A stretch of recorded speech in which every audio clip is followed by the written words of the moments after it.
Hey everyone, Patrick here. Thank you for watching this video and to listening to some commentary on my interview with Robert Greene.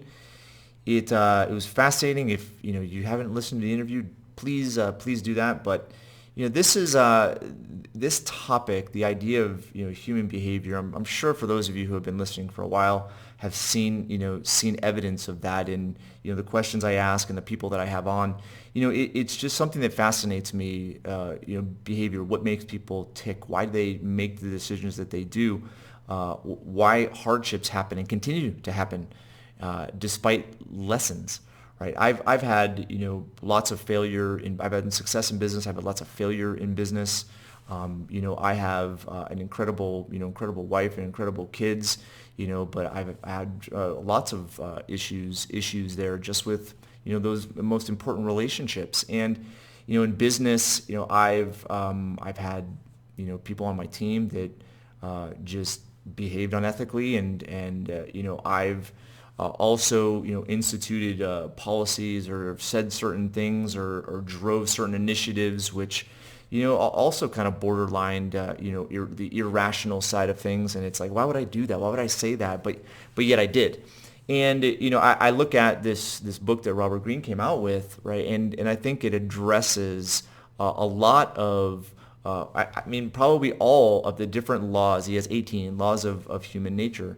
And so it was important for me to have him on because I believe that our understanding of ourselves, our self-awareness, which we get into in the interview, as well as our awareness of others and how they tick. I mean, think about it. Other people, right? They all have unique lives.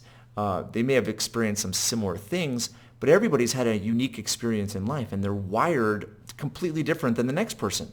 And whether it's how they were raised and what the experiences that they had when they were young, where their minds and their personality and their personas were plastic, and they were molded by not only the experience but also their interpretation and story around the experience.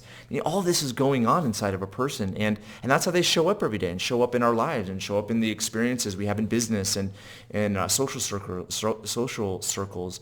The intimate relationships that we have, the friendships that we have. And in the end, our lives, at least for me, and I think this is the case for most people, really don't have the level of fulfillment they can without other people, without the relationships that are most important to us. Yet, we're all different, and yet there's certain things that make us tick that we're not even aware make us tick. It's just the human, the human being is just fascinating to me. How we think, our behavior, how we're wired, what incentivizes us, what we're afraid of, what we're not afraid of.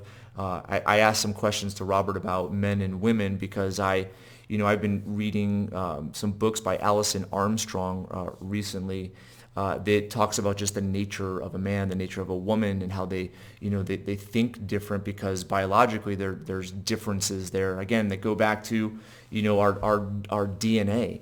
And I've had some breakthroughs in that regard, and he addresses that in his book.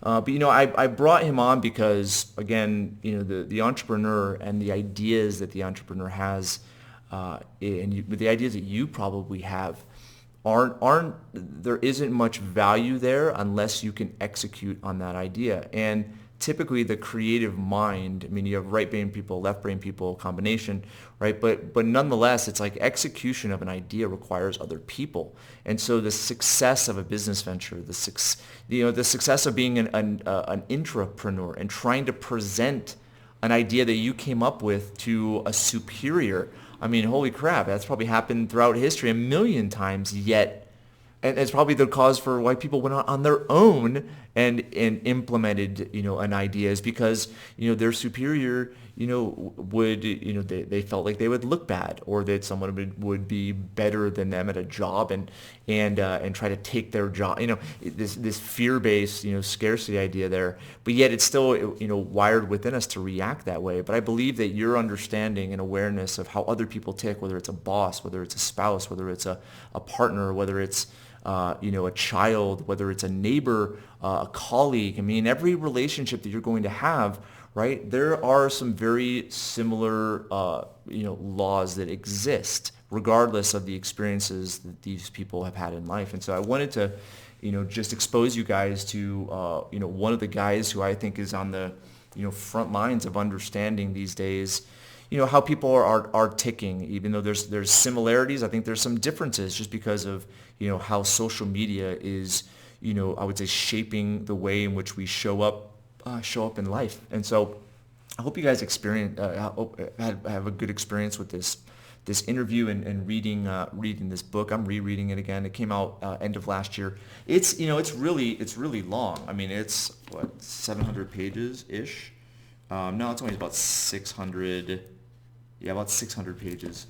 But how the stories he uses throughout history, and how he really kind of exposes the idea and proves it out, but then also gives some solutions on how to execute on it, how to do something with it, is also really valuable. So I'm excited for you guys. I mean, for those that have that entrepreneurial spirit, for those that are essentially taking action on that, pursuing financial independence.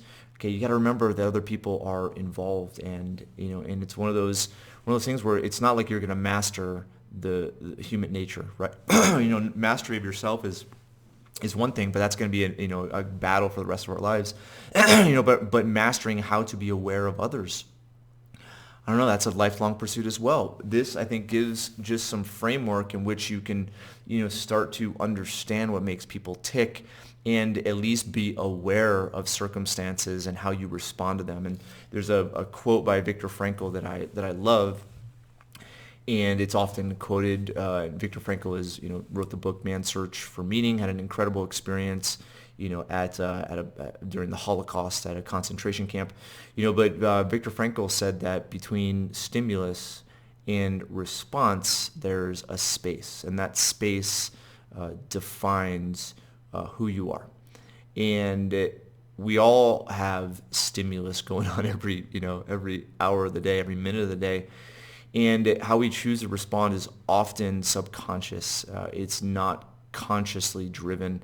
And I believe that our character is the way that it is right now. But being aware that our character can change, our personality can change, who we are, can change for the better. It really comes down to understanding and being aware of, like, when we're stimulated to respond a certain way, as opposed to instinctively, subconsciously responding. It's thinking and figuring out, and being aware of what is going on, so that you can, essentially process and be conscious of it. And I think that, the understanding of these laws of human nature will go into your awareness and understanding of why you're responding the way you are, or why somebody else is responding the way they are.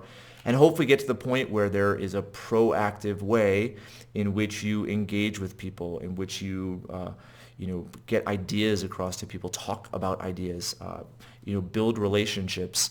I think this will give you kind of the upper hand, so that you don't have to experience, this dark side of human nature that is still very apparent today. All right, so those are my thoughts. I had a great time. He's such a nice guy. I wasn't sure kind of how the interview would go, but super nice guy. He had a stroke recently, and I know that has affected him in probably a variety of ways. But he just seems so calm and so present, and and also say so willing to share and to expand on ideas. And so hopefully you guys can capitalize on the details, I would say limited details of the interview, but also go out and buy his book, or download it and listen to it.